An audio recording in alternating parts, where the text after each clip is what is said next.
Hey, what's up everybody? My name's Alckemy. Welcome to the channel. This video is not clickbait. I'm here to teach you how to make really cool sounds that I've been making for I don't know, over a decade now. A very quick example of some of the things that we'll be learning today are kind of how to make sounds like this.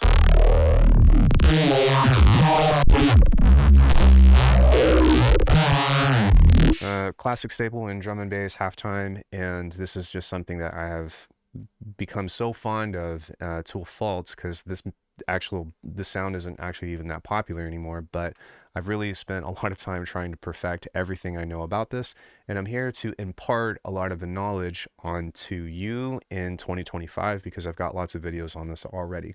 So I want to tell you a couple of things before we move on.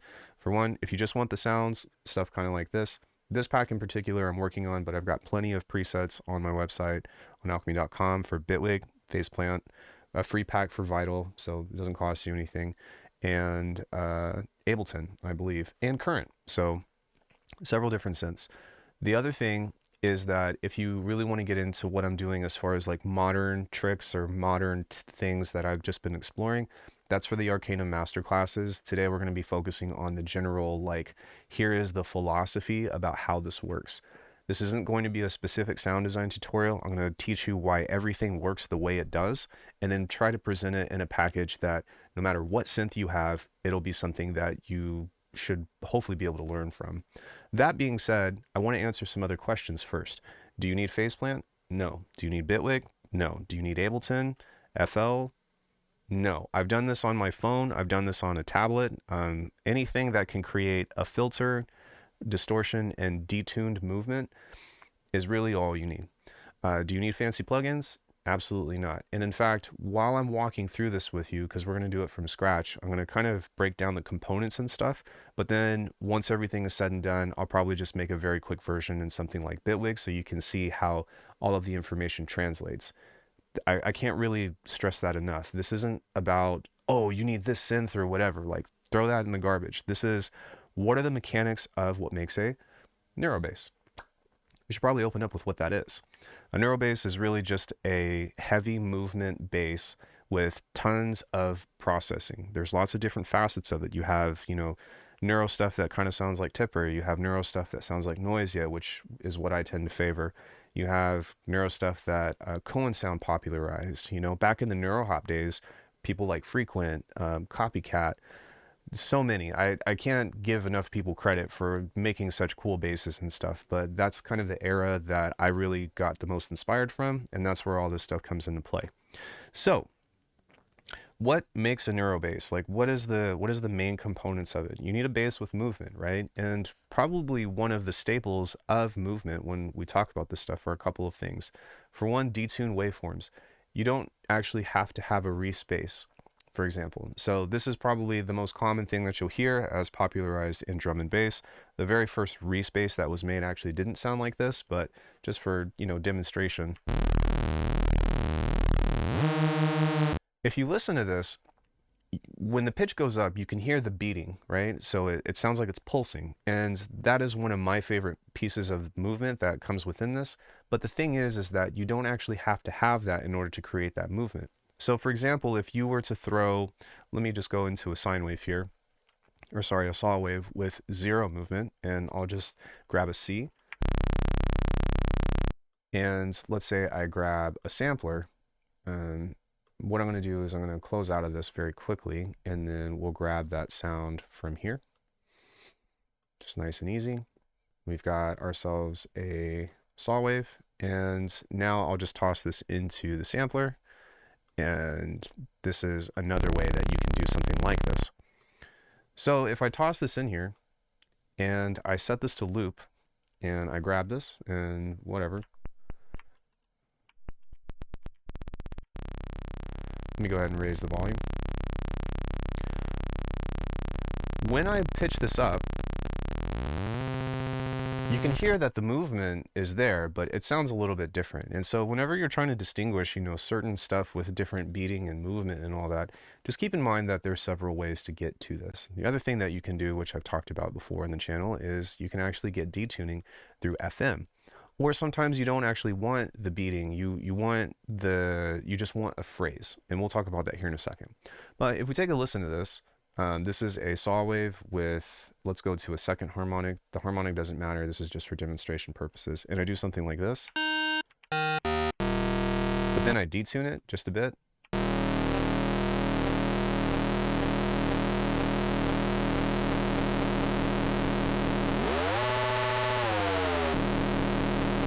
If I add some distortion to it,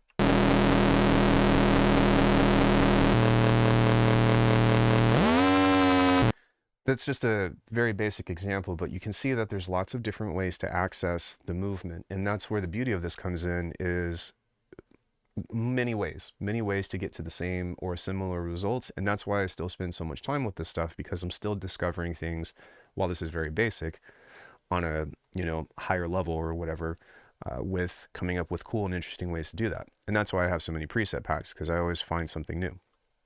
So with that being said, that is an easy way to source. And even if you don't have movement like this, you can still get other things through motion, I think is the best way to describe that. So let's say we go back to a wavetable with some distortion, and we'll create, you know, a nice fat sound. Something kind of like this. If I were to grab an LFO and create a phrase, which right now this phrase is just going wow, and I use something as simple as a bandpass, kind of like so, and I grab this and I go, okay, let's just make this move behind somewhere like the lows and the low mids. You hear that sound right here? We're going to talk about filtering here in a second, but that is something that helps you get very low growly sounds. And so even though we're using and taking away so much of the sound, if we start to think about building this with something like distortion, I'm going to use the shaper table because I like the way that this sounds.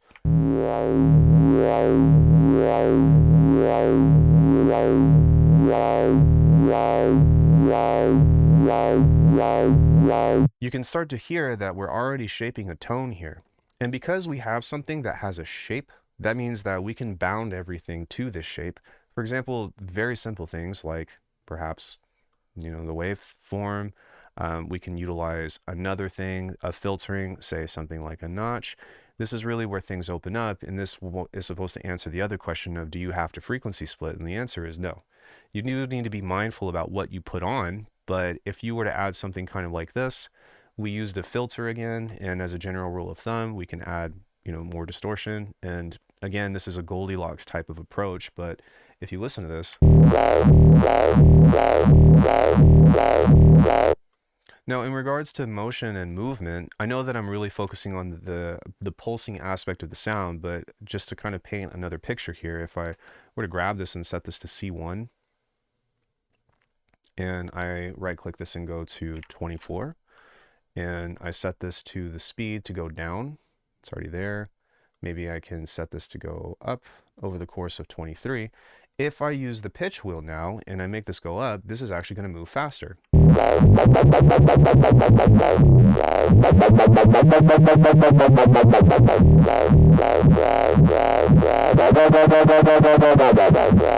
It's kind of silly, but just as a matter of demonstration, I think that it's really important for you to kind of understand and realize that. But keep in mind that with filtering and with just distortion alone, like, you can get 95% of the sound. I'm not saying that this is the way. It's not necessarily just a band pass and this, but this is definitely going to put you on the right track, especially if you're a beginner. And with this, if you were to do more, kind of a process of filter, distort, filter, distort, filter, distort, which you'll see in a second, then you can actually get some pretty gnarly sounds. So let's go ahead and talk about filtering now, as we will segue into this. And what I want to show you is a very funny website called Pink Trombone. And what Pink Trombone is a very annoying thing, but it demonstrates filtering, especially through vocal phrasing, in a way that is going to make sense when we start talking about how to do this with any kind of sound. Because this also applies to growl basses, it applies to anything that has a vocal expression to it, if you will. So if we go to Pink Trombone, and we take a look at this, this is a pseudo anatomy of the human vocal cords and stuff. And you'll see that as certain things close, it'll make certain phrases.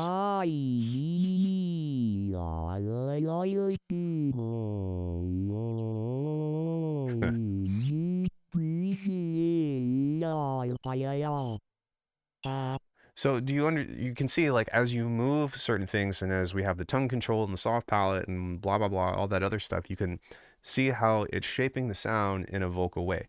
Now, this is just meant for fun and is something to kind of help draw a parallel. This isn't actually like the real anatomy of, the human voice or whatever, but it does work in a similar way of when you are filtering things, you have a set of harmonics and you are taking harmonics or you're boosting certain ones. And when you have this combination of them, which I'll show you here in a second, it creates a phrase. If we're talking about strictly vocal things, you can use something like a wavetable. Let me go ahead and cycle through this. This is a pure waveform of sine to square. Let me play a higher note for people that are on a phone or something.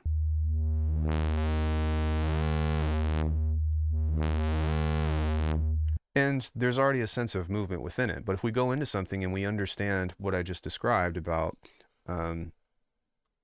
harmonics and stuff, this first harmonic here is your sub. And so if you want this to have bass, you don't necessarily have to do this, but you want this one to be the highest one. There's other use cases for not having what we would call the fundamental, but this also doesn't represent frequency. This represents the first harmonic. That's something that you can look up further within Google and stuff. But basically, as we go up, this harmonic would be an octave, this would be 19 semitones, and there is a ratio relationship of everything related to the first harmonic here. There is a really awesome video from Noisia that talks about the harmonic series and building basses and stuff that I would recommend. It's a little bit more advanced for people that kind of know about this stuff. I would much rather you go watch that because they do such a good job of explaining it, but I want to make sure that you are at least introduced to the idea. So with that being said, if I were to make just a shape, let me go ahead and do a secret trick right here of phase rotation. So that way this is hitting the maximum as much as possible, and just do something kind of like that. Then we can go into this, push that up, and just move this kind of like so. And then let's go to the last one and just create, kind of any shape that is not disobeying this rule of having the first harmonic be the loudest. And then we go out of this. You can see that this wavetable moves quite a bit, but it's still kind of related to a sine wave. And so if I swipe through this, without doing anything else, just building a wavetable, if we just add some distortion to this, we kind of have something that's already technically usable. We do want to add some distortion via like a shaper table or whatever, but look at how far you can get if you just do this with a notch filter and an LFO. And I kind of like showing you these steps through these stages because it gives you some perspective of like, here's really good starting points in case if like, I know that this video is going to be long and paying attention to this video from beginning to end might not be doable for whatever reason, but take a listen to this.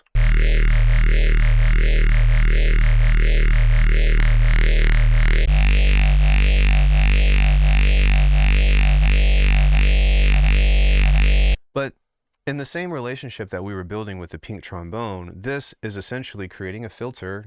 Let's say I'm speaking and then I put my tongue in front of my teeth. It creates a different vocal phrase or a different sound or a different vowel. And so the more that you understand this relationship with how all this stuff works, the more that you're going to be able to shape these kinds of phrases. So for example, if we were to go into something that would just be, let's say, a low pass filter that is moving against the notch, kind of like so, and this is where we talk about the relationship of effects and remembering what that does, then check this out.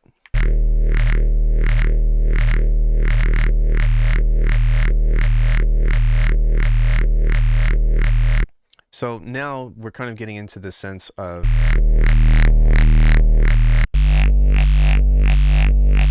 different, very simple bass phrasing that you can use on multiple things. Now, if we wanted to go a step further, then what we can do is, I'll show you the easy way first, which is utilizing something like a formant filter, because what a formant does is technically a vowel. You can see that they've got all these different vowel sounds here, and so by setting this to a movement that follows suit, and you can do different movements if you want. It doesn't all have to be the same thing. It's just the easiest to do. But if I have something kind of like this,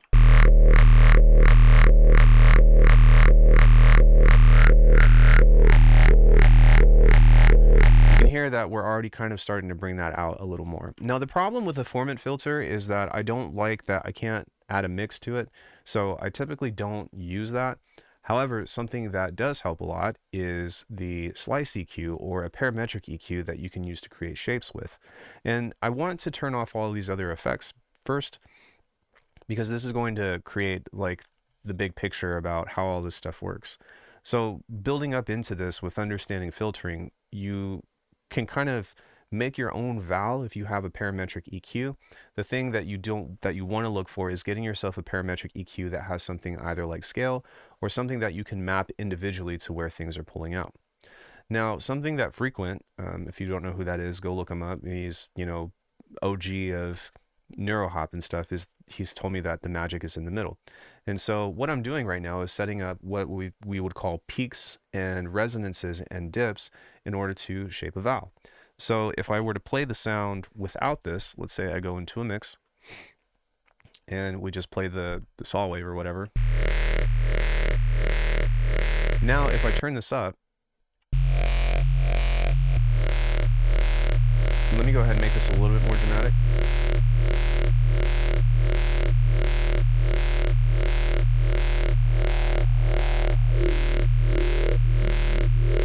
Can you hear that? So essentially from creating something like this, focusing on the mids here and maybe boosting up the low end just a little bit, we can actually attach something like this. And that's why I love faceplant for this kind of thing, to the offset here. Very small, but listen to this.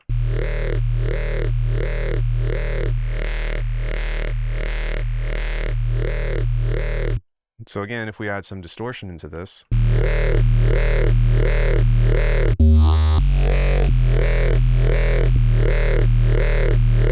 and then it's like, cool, we got the movement. Now the last part of this would be doing something like creating, what would you say? Like spatial effects, you know, your phasers and stereo imaging and all that other stuff, which should be kind of like the last thought, I guess, because if you have something that sounds good in mono, then it's going to sound good in stereo, right? There's a couple of rules that you have to not obey, but that help you make the sound seem more cohesive, which I would say, like, if you can find a way to keep your sub in mono, something else that you can do is take out the sub here and just utilize, like, I don't know, an easy practice would be doing something like this, where you remove everything from, say, 100 hertz ish, that there's some roll off, so that's why I went a little bit above, and then you can actually send this here to where you've got a pure sine wave, and now you can do whatever you want to this, and take this one right here, it says lane 1, you can send that to either lane 3 or the master. This would be like your direct out in Serum or Vital, right? So this is untouched. Destroy this, have fun, go ham, do whatever you want to this. But as far as what makes this stuff work, generally speaking, the relationship behind the filters and the distortion is what helps create the vowels. And when you understand that, then it's just a matter of giving it color. It's a matter of giving it your own flavor, your own personality. Hopefully all that makes sense. So with that information in mind, let's go ahead and talk about some actual practical use cases. So what I'm going to do is we're going to go back to the respace here, and I am going to just set this to detuning here. I'm not going to create a separate sub. I usually don't, because I like the original character and movement of this. So if we take a listen, sick. Now, if I were to grab a slice EQ and kind of do the same thing, where we go like this, and we go like this. And by the way, this is purely for design purposes. I'm not going to be talking about, you know, how to use this in a bass line and all that other stuff, because I've got plenty of other videos on that, masterclasses on it and whatever. This is just purely for the fun of the design. But if I were to grab something kind of like this, let me go ahead and give this a little bit of a boost on the mid highs here. I have zero, like, the only thing that I was thinking about is just make the middles more interesting. Because if we listen to this again, and I turn this off, you can't really even tell the difference, but you can see, or at least hear, that there's a change in timbre, which is the character of the sound, you know? It's like if you play a piano and the lid is closed versus when the lid is open. You get what I mean? It's still a piano, it still sounds like a piano, but you kind of just shape the character of it to make it sound different than what it is. So now that we understand that, we can use something like an LFO, and we can just create a relatively easy shape to hear. If it's too complicated, then it's going to be a little bit hard to distinguish what's actually happening. But if I were to set this to something kind of like this, now we should hear the sweeping. Now, what I just did here was I shifted everything further over to the left, because if you heard it when it was over to the right, which I guess I should explain, when you go higher up the frequency range, kind of like here, this is going to be more nasally stuff. This, from anywhere from your sub to the low mids, which anywhere from, I would say, like 100 hertz to 1000 hertz, that's where you're going to have the deeper tones. That's where you're going to have the stuff that sounds like more monstrous. And there's not a right or wrong. So don't think that you have to do one or the other. Again, part of the fun of understanding why neuro basses, to me anyways, are so kick-ass is because there's so many different ways to make them. There's so many different ways to express them.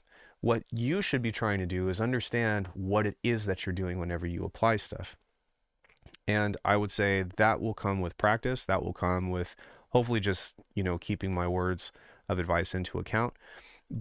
I guess now is a good time to mention as well that ignore the rules. Instead of using something like an LFO, go for random. Set randoms up to everything and then start to strip away effects to see how they're interacting with each other, and you will learn so much about sound design. That's honestly what I did. That's something that Frequent gave to me when I was doing lessons with him. He was like, dude, just like take a random and like blow stuff up. And I'm like, oh, okay. And that's how I figured out so much, that's how I figured out a lot of this, to be honest with you. So yeah, either one of these are serviceable. We can even use both if you want to. The actual amount and 12 o'clock and whatever the dials is inconsequential. As you can see here, this is pulling into the bass. I'm just going to try to keep this in the mids just because what I want out of it is to create a low vocal sound. So if we play this. Now the cool thing is that right now it might not sound so great, but when I create an interaction here, specifically with pitch bending and stuff, it's actually going to already kind of show itself with what we're going for.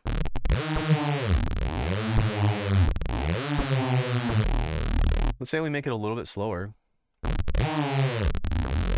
And let's turn that off and listen to it now. You see how it's already kind of starting to show itself. It's making it a little bit more dramatic. So yeah, again, one of the golden rules with how to do this stuff is when you are doing filtering and all that, based off of the resonances and the peaks and dips that you have on an EQ, when you send it through a distortion, it's going to make it more dramatic. And so because of that, it's not to say that you have to go filter, distort, filter, distort, filter, distort.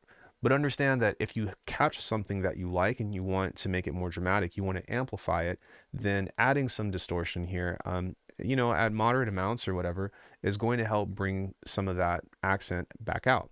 So for example, I'm not doing much drive to this. This is only 3 dB, but let's see if this makes this a little bit more clear.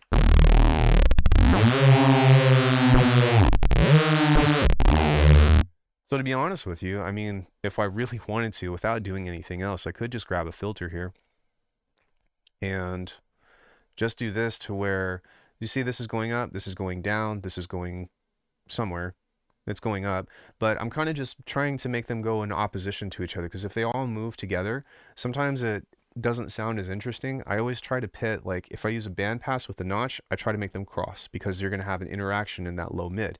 It's a very, very common trick that you have seen from people like me and everyone else and their mom who's made a neuro-based tutorial of a boost and a notch, just interacting with each other on the low mids because it shapes a vowel. So when we have something like that, I'm going to make this go a little bit lower because as you can see, this right here isn't really cutting enough of the frequency range off. I want it to close because I want the simulation of, let's say it's being spoken through a mouth, to be opening and closing. So if I were to grab this and make this a little bit more dramatic like so, now when we use the pitch bending, you see how much more dramatic that is? And this shape can be anything. It doesn't matter. And I will say, I know I wasn't going to talk about implementation or how to use this in a track and stuff. But if you have a phrase that sounds good and it's connected to time, all you have to do is put it in, and you could, you know, make this repeat. This could be something as simple as this per se, at a 1/4 beat or whatever, to where it's like, okay, this is my main bass line.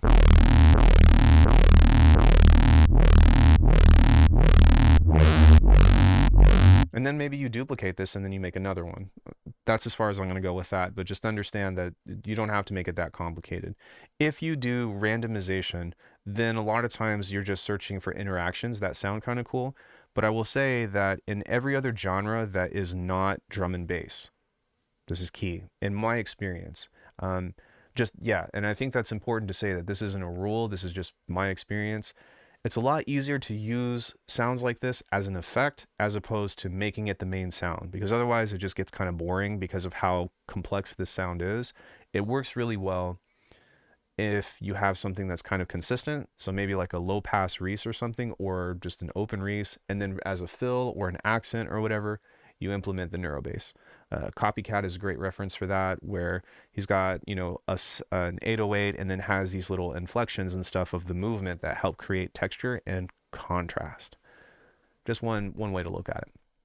Cool. So we have a movement here, and now what we can kind of focus on are different aspects of how to quote unquote colorize it, right? One thing that I will introduce you to is the harmonic series, because this will kind of get you into a totally different territory, which is a lot of fun. But long story short, the harmonic series is a pure sine wave version of all of the different harmonics that are within the series itself. And that sounds kind of redundant, but if I go into sine waves here and we go into raw harmonics, this would be if I open up a wavetable and we have a series or a wavetable version of something that does something kind of like this. So let's say I have the first one here, that's the first harmonic, and then the next one would be the second harmonic, but only that harmonic through this wavetable. Then the third, and then basically just 4, 5, 6, 7, etc., all the way up with no other harmonics here. So because of that, whenever you tend to send the harmonic series through particularly a source, which would be the Reese bass, and a distortion unit. So if I were to turn these off, and we can just talk about distortion here, you're going to get some really cool sounds. It's very helpful to not send them against each other at 100%, and I'll show you why here in a second. But that doesn't mean that, you know, let's say you don't find something that's cool, I'll just kind of explain to you why this works the way it does. So right now this is at 100%. Let's maybe drag this up to 5, and let's see how this sounds.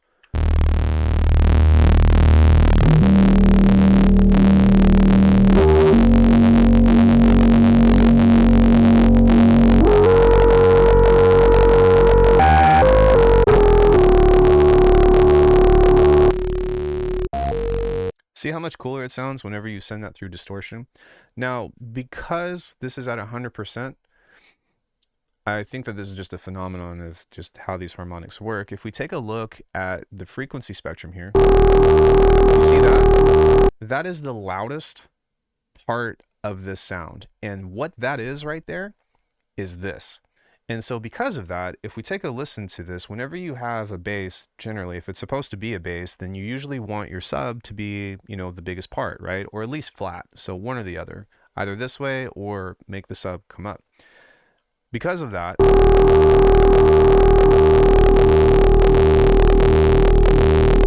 kind of want to turn this down just a little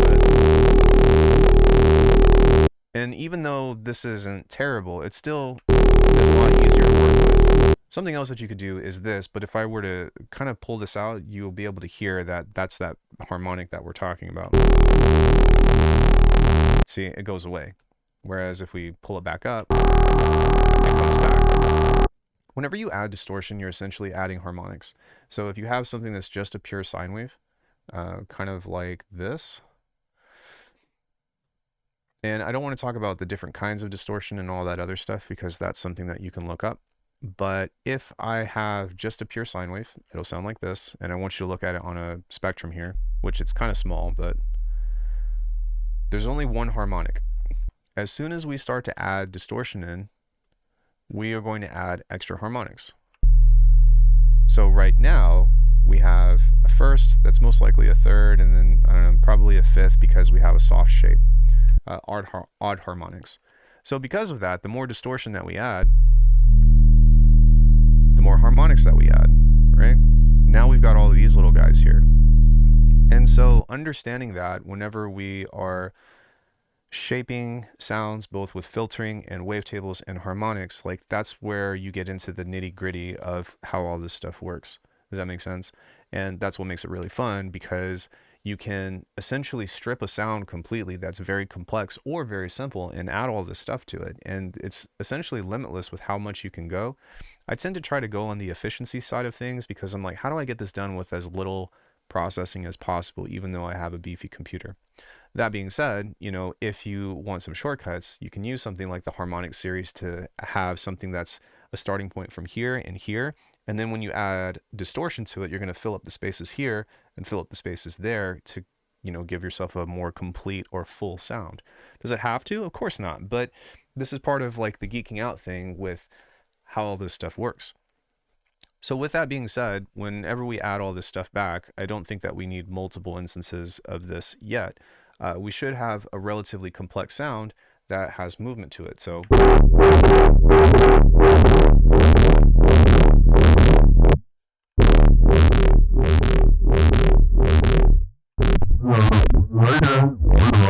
now, the other thing that you have to be mindful of is you hear how it has a whistling sound whenever this goes up. So you might not want this to, you know, go too high, because the higher pitch a frequency is, the louder it's perceived based off of, what is it? Oh my gosh, I can't think of the name. I don't know, the Fletcher-Munson curve. There we go. So long story short, even if something is at the same volume, let's say you have a sound here, it's actually going to sound louder the higher up you go, even though it's technically the same volume from number wise. And that's just the way that we hear things.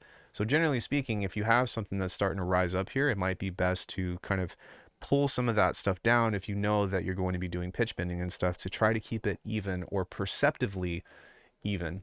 There's a big difference between something that's perceived with loudness and something that is just straight up louder. So yeah, with that, you know, it's just details and all that. This is a master class after all, so take that into account. But, you know, because we have something kind of like this, we can start to focus on shaping the colorization aspect of it now. And this is where I'll talk about frequency splitting. Generally speaking, why you frequency split in the first place is because you want to do as much to the sound as possible without disturbing the low end. There's a lot of different ways to achieve that. So, of course, like we demonstrated, you can just separate the sub and then just send it to direct out and then call it a day. But I don't know, I tend to usually like the original character of the source sound, and so I like to affect it and make everything move together, so that way I don't have to try to replace it later. There's different use cases of why you would do that. It's kind of up to your own discretion, but it's really just about being like, why would I do this, you know? So here's our movement.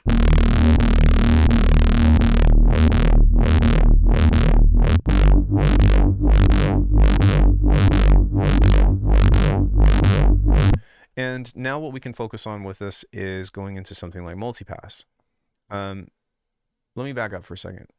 One thing that you can do if you don't have multipass is you can move all this stuff to the right, kind of like so. Actually, no, you can just keep it to the left, and you can do a couple of things. On one end, if you wanted to, you see how we have an envelope here? You can actually create another one. It's going to run you into some other technical problems, but you can run one that goes to lane 2, and you can say, okay, this one is going to be our high pass lane, where let's say we cut this off at 130. Then this one is going to be low pass lane, where we just leave this alone. Then this goes to lane 3. Now we have a parallel chain, right? That's not the only way to do it. You can also say, all right, this one is going to be our low pass lane in the same sense. And this is why I love faceplant so much. Let's just pretend like this is what we'll do. And then we'll go into a high pass lane, kind of like this. And you can do this as much as you want, up to 3 different lanes. But you can have a low high, you can have a low mid high, and if you have something like multipass, you can have up to 5 different bands with that are going to split your frequencies. I do have videos on how to do that even more. It's called like multipassception and stuff, but to be honest with you, that's more of just a experiment and less so of a I should do it, if that makes sense. But by all means, go check out my other videos because, gosh, I have so many videos. So anyways, yeah, those are some options that you have. We're just going to leave this here, and we're going to open up multipass because this is going to be the easiest to look at as opposed to trying to figure out of what's doing what. I'm going to go to a new tab here. And typically speaking, I think it's important to say that all of this stuff here, right here, would be on this lane for me. Come on. All of this stuff that we just did would be right here because this would be the pre-effects. So there's no difference right now. It's more so just organizing everything into a single rack. But let's just pretend like we've already got the effects here. We've got a low band, a mid band, and a high band. If I were to move everything over to the left, kind of like so, that means that this lane is only going to affect all of the frequencies here. This lane is going to be affecting everything here. This lane is going to affect everything here. I'm going to give you a very quick shortcut. If you want to make this sound really cool, then just add a comb filter with an LFO onto the mids, kind of like so. And this is one of my favorite tricks because this is what gives you that classic Reese feel of the tearing sound that is in a lot of classic drum and bass. So if I turn all this stuff off and leave the multipass on, listen to the mids. You hear that? It's already there. Let's make it a little bit slower. Now, the reason why I like to use a comb filter instead of something like a flanger, because you can kind of get a similar sound from the flanger. It's just that it doesn't sound as prominent, I guess. And you also have to mess with these settings in order to get what you want. If you set this to mono, then what's going to happen is it's going to force what's called phase cancellation into everything. And that's something that you can look up. But because of the phase cancellation on the mids, you're pitting it against the rest of the sound, and essentially you're getting a comb filter kind of sound. And if you look further into, I don't know, sound design or, I don't know, digital sample or digital signal DSP, you'll realize that a flanger, a phaser, a chorus, and a comb are all kind of cousins of each other, which are all second cousins to a delay. Actually, everything is the delay. If you look at, you know, the DSP blueprints of all these effects and stuff, it's very interesting. A little bit of useless information. But anyways, if I were to use a flanger like this, you're going to get a similar sound, but with this in particular, it's just not quite as, you know, it doesn't quite hit as hard. See?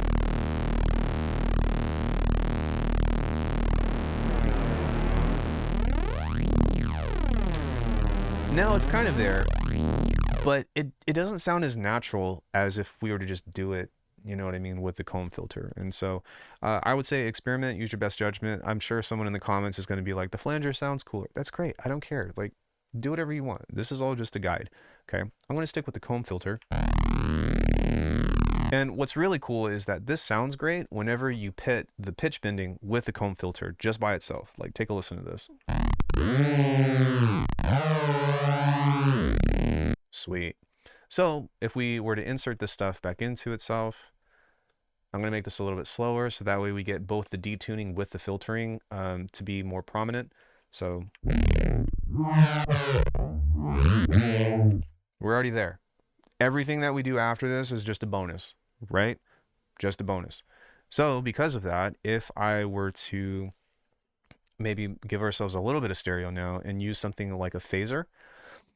Phasers are great because they're very soft. And if you kind of obey that same rule that we talked about with, you know, this being in this region here, that means that whenever we move this, let's just give this a different LFO. It can be the same, it doesn't matter, but I'm just going to give this something that's kind of slow here.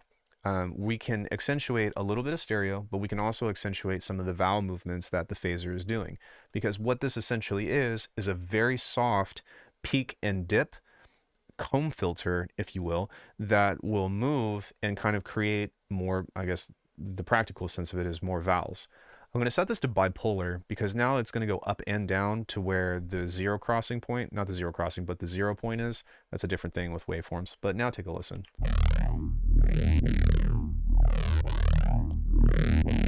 You hear how now it's a little bit more squelchy, but it's not squelchy in a way that's nasally. It's just kind of wet, I think would be the best way to describe that. So without it, with it, you'll notice that I've pulled back on the mix. That's just my personal preference. If you like that, you like the whole thing, who cares?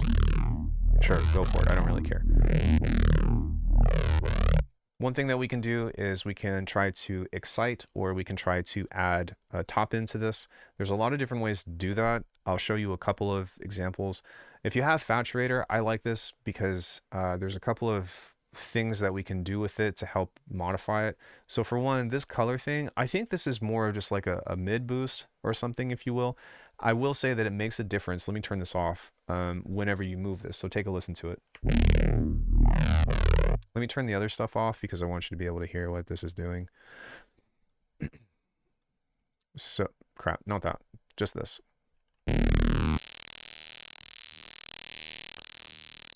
You hear how subtle that is? The thing with it though is that if we add that, that's again complex movement, and that's really where the art of this comes into play. It's about building things subtly as opposed to let's just slap one filter over it and call it a day. That's like basic synthesis. Now we get into, you know, a little bit of this, a little bit of this. You know, if you put too much pepper in your stuff, it tastes like crap. But if you have, you know, a teaspoon and you mix it with, you know, half a teaspoon of cumin, you get this relationship flavor profile that's like, you know, chef's kiss or whatever. It's very similar. It's also the same thing of like video editing and audio production and anything that's like artistic is so similar. And when you kind of look at it that way, you're like, man, this is really easy to maybe not necessarily execute, but to understand. I guarantee all of you have done something like this if you've ever baked or painted or mixed colors, right? A little bit of this, a little bit of red, a little bit of white. I want a shade of pink. Maybe it's too bright, so I'm going to add in a little bit more red. If I add too much red, then it just becomes red, you know, or if I add too many colors, it just becomes brown. That's kind of what you need to think about whenever you're doing sound design to this. Disclaimer, have fun. Just go too crazy. Like go to the max, make sure you have a limiter at the end and like have a bunch of fun, and then pull back on stuff, because that's where you're going to discover the most. I've already said that in this video, but you'll probably hear me say that a few more times as a reminder of where it pops up, you know? So anyways, we've got some movement here. And I'm going to pull back on the mix, but you can see that gives it a little bit of grit in the top end. Something else that you can consider is a ring mod. You can place this before, or you can also place it here, but this is just noise generator. So if we take a listen to this and we solo this, it's just going to sound like noise. But you see how it's nice crinkly fuzz? We can kind of pull back on it and give that a little bit more top end. And then we can also move this here.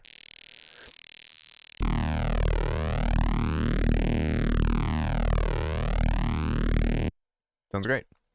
Now, one thing that I always do is, because I build racks for other people to use outside of myself, I use a transient shaper and just turn the clip on. This is just something to help control the sound, makes it a little bit easier to mix. You can also push distortion harder into it to push the clipping or whatever, which I'll show you here in a second. So we'll use distortion at the end, and I'll push this really hard. And then we can talk about, you know, the intricacies of what else you can do. I wanted to give you just a very basic example of this. I know that we're using 5, 6 effects on here or whatever, but it's really not that much because of the speed of how kilohertz works, right? Because I can, in theory, just be like, you know, close my eyes and do that, scroll down, whatever, and add as many effects as possible very quickly, right? But I also wanted to show you that you don't actually need that much. In fact, you can do without the phaser or the comb filter or the ring mod or even the saturator. You don't, like I said, if we turn this off, we just go back to all of the movement here, like you can use this. It's really about how you use it, right? Yeah, you might want to add an OTT, which we'll talk about here in a second, but yeah, it's totally doable. But you see how just building in small increments, it starts to make the sound more complex, and none of it really matters until it's all played together. And just take it step by step and listen to it. Do something. Does it sound cool? No. You know, mess with the knobs. Be like, oh, that's kind of cool, and then keep going. Whatever.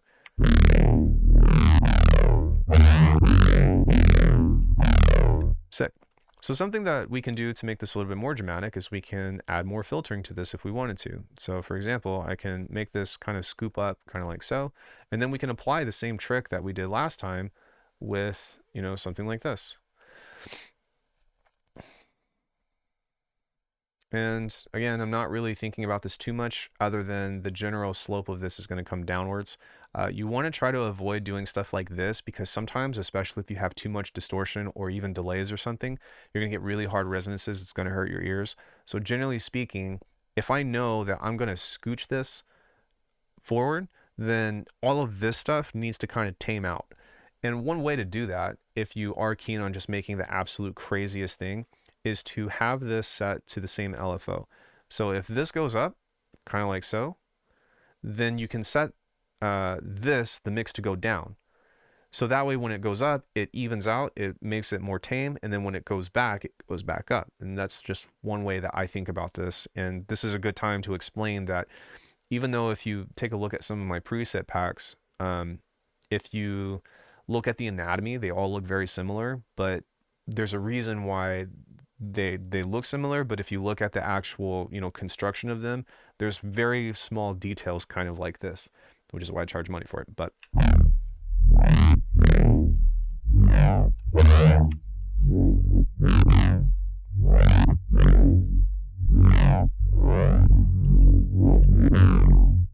sounds pretty cool. So now we want to get into, how to wrap this sound in a bow, which I would recommend if you have multipass. I have this OTT in my Discord under free stuff. You kind of have to scroll up for it a bit, but I use something called Alckemy TT. This is just a setting. It's nothing that stands out in particular against, Extra Records OTT. I prefer Fuse Compressor, but really what we're doing here is utilizing these to treat each frequency range here to say, I want this part to be a little bit louder. I want this part to be a little bit more quiet. And they all kind of have a sense of squashing to where the sound is relatively even, I guess, if you will, as opposed to certain sounds being too high and certain sounds being too low and creating this insane, sense of dynamics. It's not crushing the dynamics, which you actually can. And when I say dynamics, it's loud and quiet parts to where everything is a relatively consistent sound. But just a little bit of this can go a long way for you. So if we turn this on,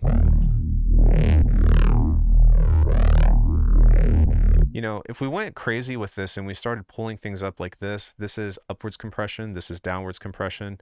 Long story short, this is saying I'm going to squash the loud parts of the sound down. I'm going to push the quiet parts of the sound up. That's really all you need to know about that for now. You can kind of manipulate this to what you want. But just know that this is a per sound case. So whatever I do here, I need to listen to it and be like, all right, what happens if I do this?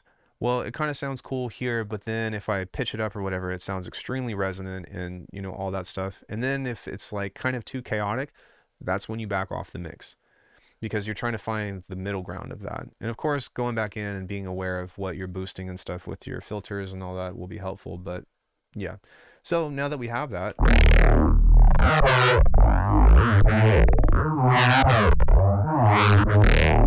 now with this sound, it's pretty cool. It's almost there, but I would say that I could probably add another instance of distortion because I really like when a sound has weight to it.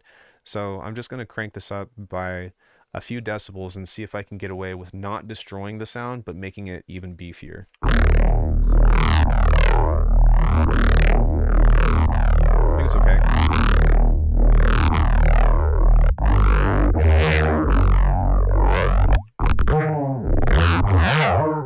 And now what we can do, if you notice, you hear that woo sound, it's from the filter resonances and stuff.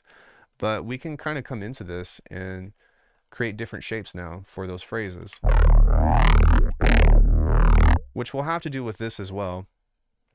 But that's okay. And that's part of the fun, is just being like, oh, all of this stuff is attached to all these different things. So I can just change the shape now to start to see if anything cool comes out. The one thing that I don't usually touch is, I'm trying to scroll over, but I guess that's the end of the wave too, is this. I usually just leave that at here because I want this to sound consistent, like it's tearing consistently, like it's a one motion, right? I don't want the paper to be like, I want it to be like, I don't know, stupid analogy, but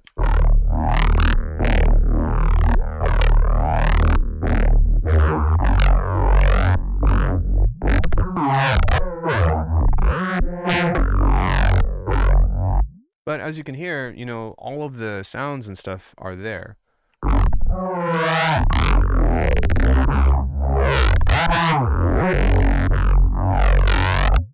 And then what you can do once we understand that is you can start to change the source, because really it doesn't matter what you start with. It does, but it doesn't.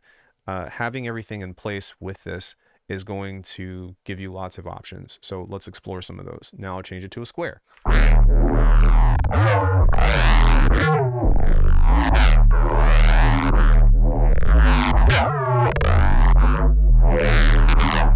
Pretty cool.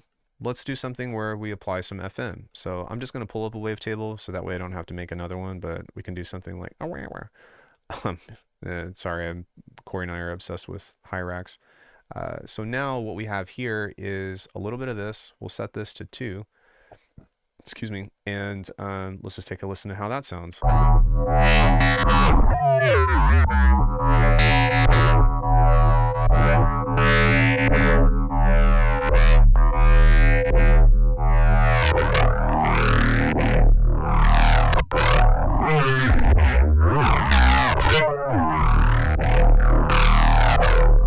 Now, as a means of making this usable, something that I usually do is this.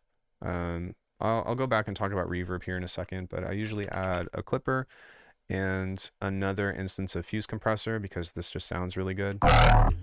Sometimes I might just take this and push the low end up. But if you kind of just move all these upward just a little bit, you see how much more aggressive that makes the sound? So take a listen without it, then with it.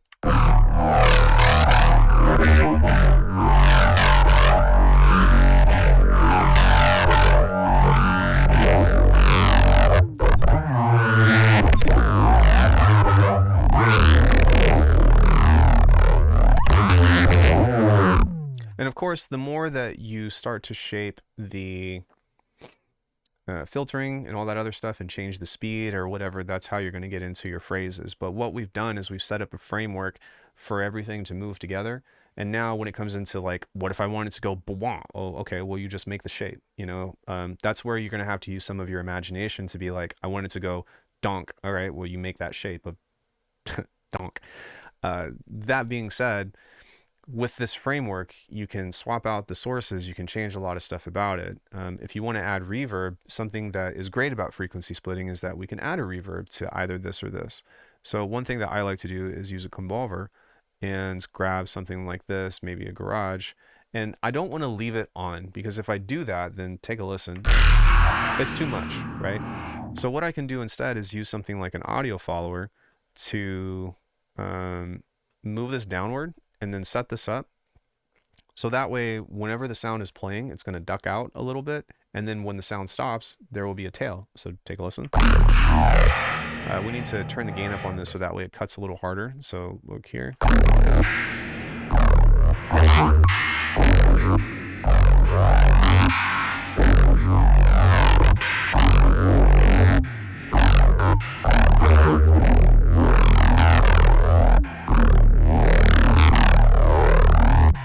And that's pretty much a very fast way that, I guess it wasn't fast because I explained like all the steps, but how you can get to a really cool and complicated sound. So with that into account, that's pretty much how you make a neuro bass. And if you want to end the video now, you can, but I'm going to show you how to do this in something else because I think that it's important for you to be able to be like, all right, I don't have phase plan. Now what do I do? Because I know that somebody's going to be like, can you do this and this? I will do this with Bitwig devices because that's first party devices. But yeah, like I said, it doesn't matter. Take a detuned waveform, distort the shit out of it, apply the filtering, whatever, and then OTT it, and that's pretty much good to go. So how do I want to do this? We're going to use polysynth. And what I'm going to do first is change this into a Reese, of course. There's a lot of different ways that you can do this with Bitwig. For example, I can just set this to a single thing and then turn the voice stacking on here, but for all intents and purposes, I'm going to try to make this as easy to follow as possible. What we want to do here is we are going to create just a detune waveform like this. Now you can see we've already got the noise. We can drive it, which we're going to add some pre-distortion to it, maybe even a little bit of noise.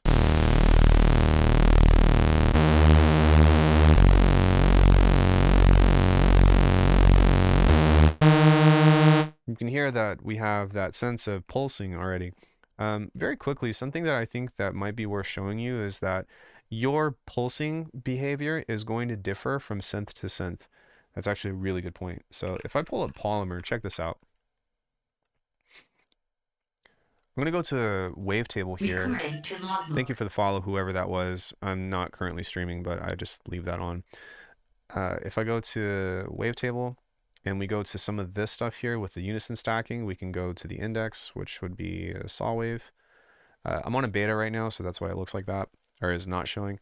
But if I set this to 3, like, check out the relationship behind all this stuff. So take a listen.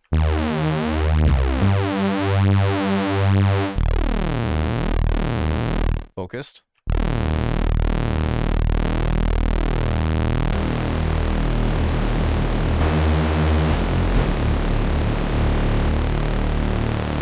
See how different all that is?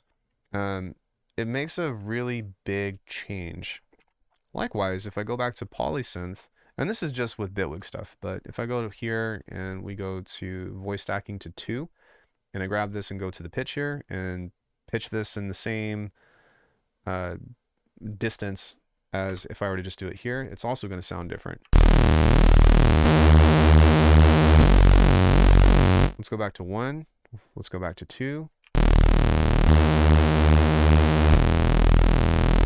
Very subtle, but does make a big difference. I guess another way to describe this is, let's pull up something like current.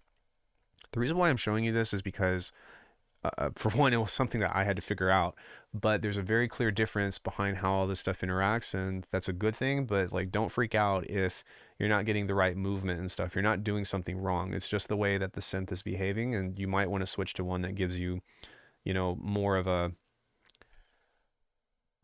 what is it, like prominent pulsing, if you will.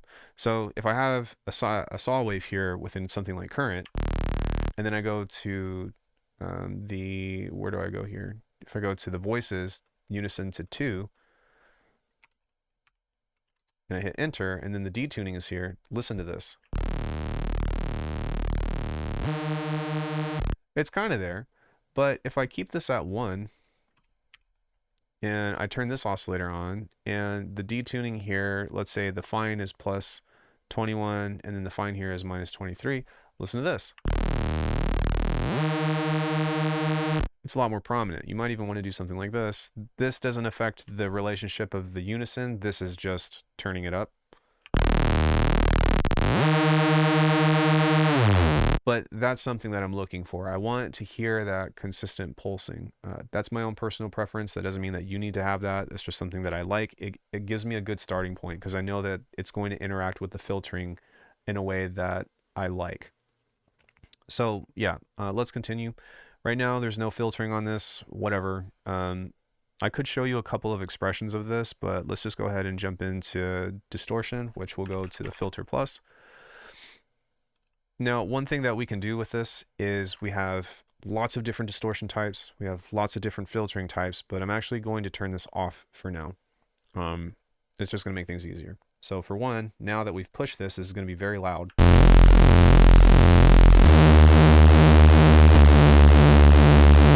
Yeah, very analog feeling. It's pretty nice, actually. I'm going to reduce the noise just a little bit, and we're going to go into another filter plus, because something that I love about Bitwig that Ableton and lots of other stuff don't have is that we now have a mix feature on a bandpass.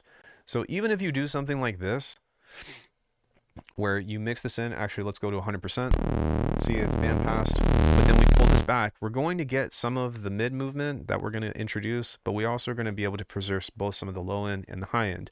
Another way that you can do this that we've done in the past, typically thanks to Copycat, is just, he's the person that showed me, is we do something that is a clean chain or a high pass chain, and then we have one that's a band pass without the distortion.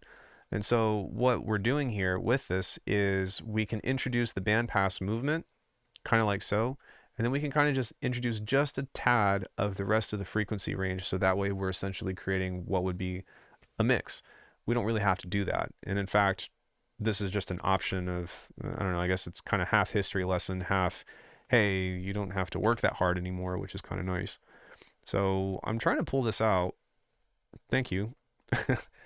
And yeah, now what we can do is something that is going to help you out a lot, which is put everything into the effects. Because if you do that, then we can create a modulator here, which would be segments. And now this would be our movement piece. This would be the thing that makes everything do all the cool stuff, right? So I'm just going to make it very simple, kind of like so. I don't know, a typical movement thing. We'll make this a quarter note. And I'm going to set it to here. And now what I can do is I can open this up. And because these are what we would call nested inside of this device, that means that I can apply this to anything that's inside here, which is great. So I can make it go kind of like that. And now you'll see that this will move.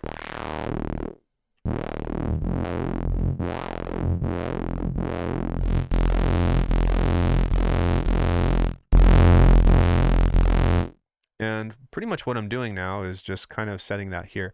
I actually want this to be a little bit more dramatic. So I'm going to change this to the Overheim and set this to bandpass 4.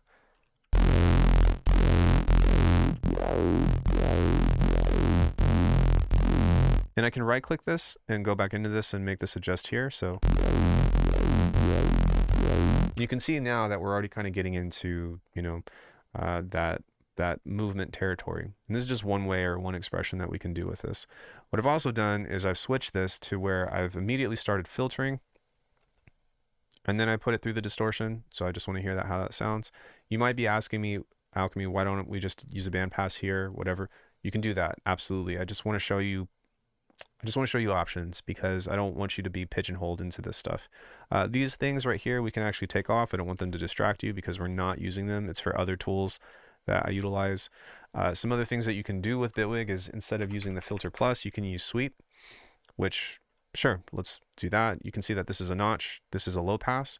And because this is nested, like we talked about from before, we can move the notch, which I'm moving it downward where the band pass is going up.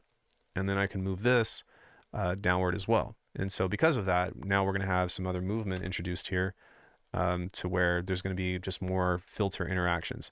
This is a very complicated process that I really don't like doing this. I'm going to just probably take all this off and use an EQ plus. But this is what this would look like if you're doing this in just about any other DAW, especially Ableton, because with Ableton, the routing and stuff is a little bit more complicated. You can, I guess, move the LFO device or the shaper device in the middle and then just attach everything to it. But you still kind of have to use a lot of devices, especially because, unfortunately, the EQ8 does not have a shift. One thing that the EQ8 does have is the scale. Sorry, I didn't mean to pull that up. Which you can create movements and stuff, which is a very common thing that Skrillex used to do in the past. But yeah, every EQ, there's not one EQ that does everything, and it's very annoying. But if you can just do something like this, kind of like what we had shown before, where you're like, oh, let's do that, right? And then maybe something here. Unfortunately, you only have 8 bands, so you can't create just like, you know, a crap ton. You can do something kind of like that, I guess, where you're creating a vowel and then you can shift everything together. That's why this works really well. So I don't know, let's just do that. And let's keep everything on together just to, again, show you options. I'm only going to move this up an octave because I don't want this to sweep the whole range. Okay, there we go. I'm going to back off of the feedback here. That's just going to make this a little bit more tame. This fizz thing right here makes it extremely like resonant. And then there's a routing thing to where this is running in parallel. I'm just going to make everything go from here to here to here, so it's in serial.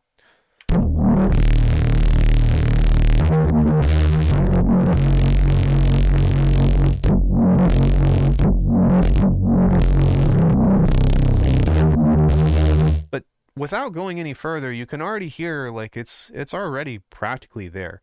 One thing that drives me crazy with Bitwig stuff is that this wheel right here is kind of when I move it with the mouse, it tends to like hold back or like have resistance. So something that you can do in order to not do that is just add a regular macro. This is a totally optional effect, by the way, or a totally optional thing. But if you set this to bipolar and then you set the pitch to 1, 2, 3, 1, 2, 3. All right, just move it and then go over here and then tap 1, 2, 3 and go to 24. What? 24? Now this pitch will move up and down 24, and you can assign this to your mod wheel or whatever, but it's just going to be easier to manipulate. But check this out.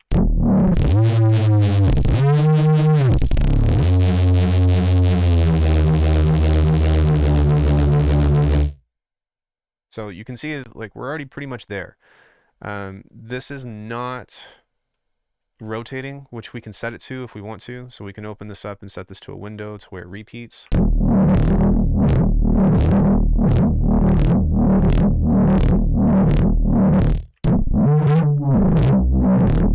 Which is kind of cool, but I actually like when it just does that because I like when it opens back up. And that's something that you can just change out, right? So this sweep right here is keeping that from going, I think, to the maximum. See that right there? So we can just swap that out for something a little bit more soft if we wanted to.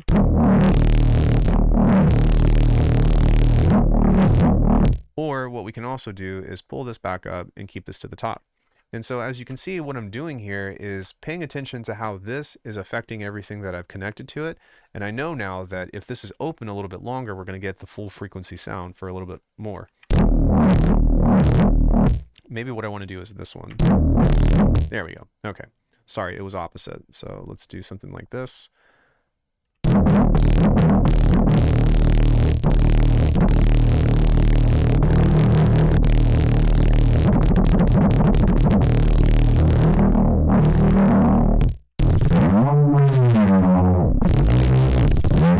So probably even something like this, where I might want to leave this open for a little bit and then create these different curves. It's upside down, so that's a little like weird, but whatever. It's more for demonstration, if anything, but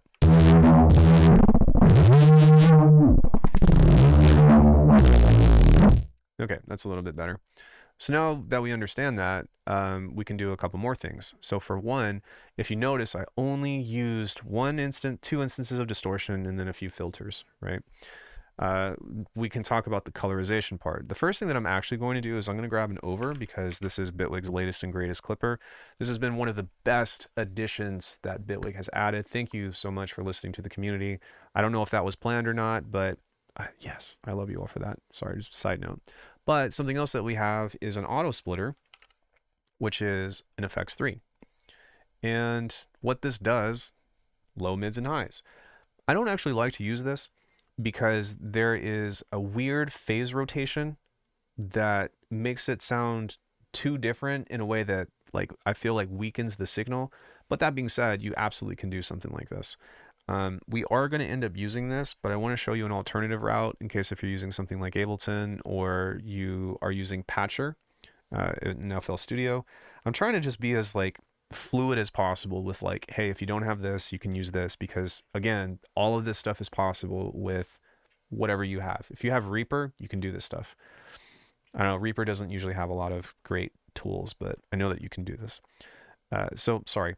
Tangent. So what I'm going to do is I'm going to add an EQ, DJ EQ, kind of like this. And I am going to go group. This is just an EQ3. Let's maybe use an EQ5 so that way, you know, because chances are you're going to be using some kind of parametric EQ. But what we can do is we can set this one to a high pass like so and set everything that is 620 hertz. Then we can go duplicate. And on this one, we're just going to take off the high end and move this over to here in this frequency range, say at like 125.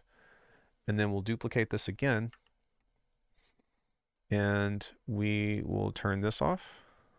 maybe to a shelf, and move this over. Where's that big one at? Yeah, here to like 120-ish. There's going to be a little bit of crossover, but it's okay. But as you can see here, we've got a low. I have to rename it up here. Low, mid, enter, and high.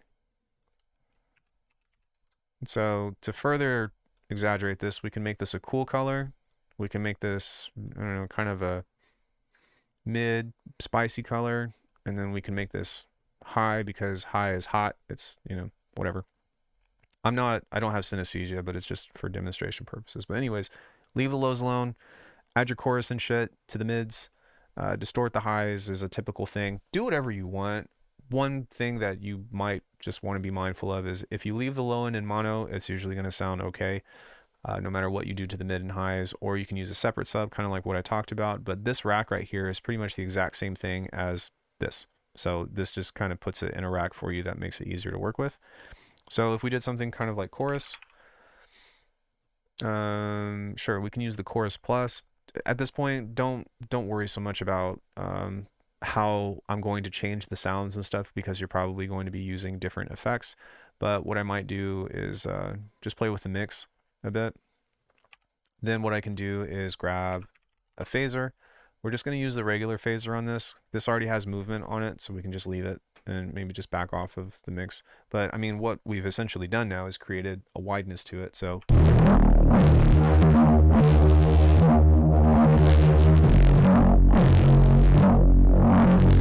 if we want to grab that tearing effect, we can put the comb filter on the end, which I'm pretty fond of the comb filter actually.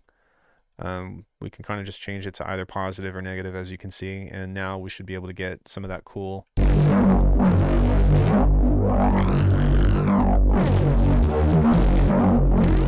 All right, this is already kind of a cheat code because this is like just what I have on here by default, but I can push the highs up.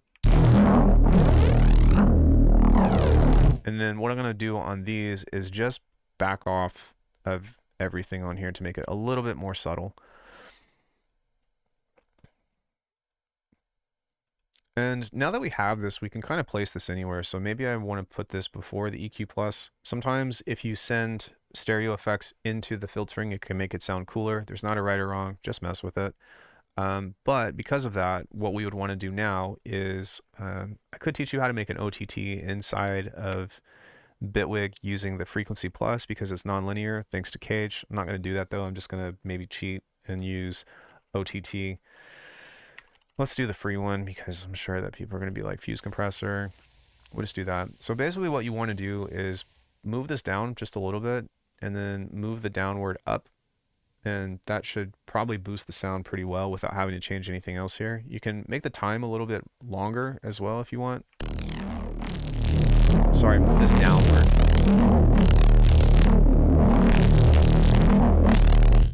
If we turn it off, turn it back on, kind of evens the sound out. What a lot of people would encourage you to do is this, which absolutely you can do. One thing that you need to be mindful of, as you can hear, is that these distortions and filter types are analog modeled. So if you look at the anatomy of them, they have this, where is it? It's somewhere in here that actually has like a noise generator or something, which is kind of annoying. But if this comes up, then one thing that you can do to fix it is just grab a gate, which I've done many times in the past. Just turn this up. Don't worry about it.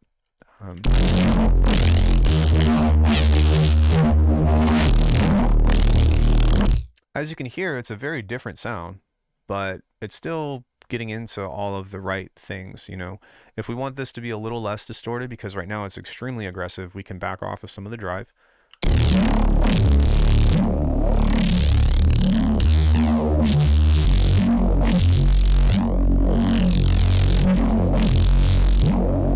And something else that might be cool to do is to use a filter now, minus the distortion maybe, and we are going to just map this to here to try to give this some more movement. I'm going to hit escape, turn the resonance up just a little bit, and Now maybe this will open and close more dramatically.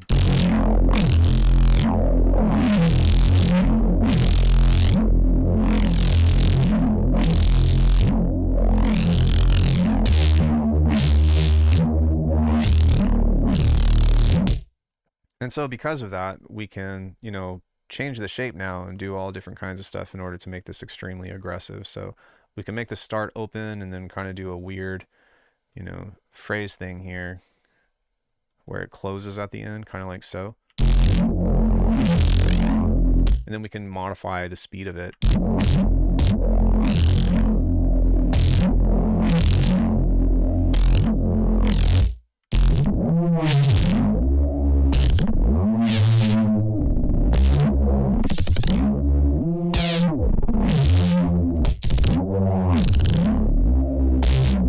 We can do stuff like key tracking if we wanted to, kind of like what I showed you in phase plant, to where if it goes at a higher pitch, it'll make this move faster. But I think that I've kind of painted the picture already with how all this stuff works. And you don't have to do that much. As a recap, we kind of want to understand that we just want a harmonically rich waveform. It doesn't even have to be detuned, because in fact, if you don't and you do the same stuff, you end up getting growls or cool, like, I don't know, even 808 variations that, you know, have lots of really cool movement. But FM is totally fine. But we want to focus on that filtering stuff along with the distortion that helps create the character, the monster, we'll call it. The filtering and the distortion create the monster. The stereo effects help create the wideness and the I guess details, the refinement part of it. Then we can use OTT at the end and a clipper in order to, you know, for one, limit the sound, I guess clip the sound, but make it, you know, not go past a certain volume or whatever. And all this other stuff are just small little details that, when added together over time, help create the full picture. So by now, you should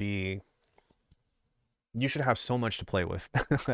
If we think about it, you should have so much to be able to work with in order to start creating sounds like this. And this doesn't have to apply to drum and bass. You know, you can just use a piece of this and apply it to any other genre. Dubstep works the same. The only difference is that you use a really high harmonic in rhythm and stuff, and use lots more distortion to make the sound as stupid as possible. You know, or you might crank up the comb filtering or whatever. But the reason why this is such an essential skill for me is because how much it taught me so much about every other kind of sound design. You know what I mean? This combines almost every trick in the book of what you need to sculpt a sound and places it into this conglomerate of a phrase. And it just so happens to be that the expression of this is really cool, low-end, monstery sounds. So understanding this will give you so much to play with, and hopefully, you know, get you on the path that you want to be on in order to figure out complex sound design from a traditional standpoint.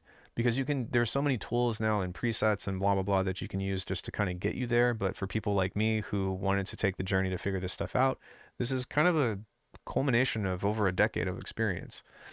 And hopefully you learned something and, you know, figured it out along with me. If you have any other tricks that maybe I didn't put in, because I know that I didn't add everything, I just wanted to be like, hey, this is, you know, this is Neurobase 101, then feel free to, you know, chime in and do whatever it is that you want to do. Obviously, we didn't do any resampling. I don't find it to be really necessary anymore, unless if you're just trying to bounce out a certain phrase. If you have a potato computer, there are still some benefits to doing it, but I don't really want to talk about it. You can throw it in a granular sense. The possibilities are limitless. This is just how to like actually sit down and framework this with a blueprint. And it's just one expression of this, because I've got so many different iterations of different settings and different, you know, stereo effects and blah, blah, blah. Yeah. Anyway, lots to talk about. Hopefully this is the last Neurobase video that you need to be making all the sounds of your desires and stuff. And I have more masterclasses on my memberships for ARCANUM members, where I go in and talk about specific things or like modern tricks that I'm doing to get my version of the cool sounds that I like to do. I have masterclasses on how I apply them in a song and blah, blah, blah, because I know that's probably the second question that comes about from this. And then if you just want the sounds, again, then alchemy.com will give you access to lots of really cool things. I have demos for all of the preset packs that's pretty much what I do for a living, is I make these kinds of sounds and then I put them together and sell them, so that way you don't have to go through all the work of everything that I just went through and explained. So thank you all. At the very least, if you got to the end of the video, I would love it if you could at least like the video, leave a comment, and just tell me that you got through the whole thing, you know? Or you can say whatever you want, but channel engagement is what helps me grow. And even if you're not interested in the sales and stuff, if you can help me get into the algorithm, then I can reach more people, because I do believe that these products that I make are going to be useful to those who are seeking it out. It might not be for you, but I don't necessarily think that makes it a bad product. So yeah, that helps me out. I do want to make money. So anyways, thank you for coming to my TED Talk. This is a masterclass on Neurobase 101. That is up to date for 2025. Maybe in 2026 or something, I'll do another one. But yeah, this is it. Here you are. Thanks, everybody. I really appreciate your time, and I will see you in the next one.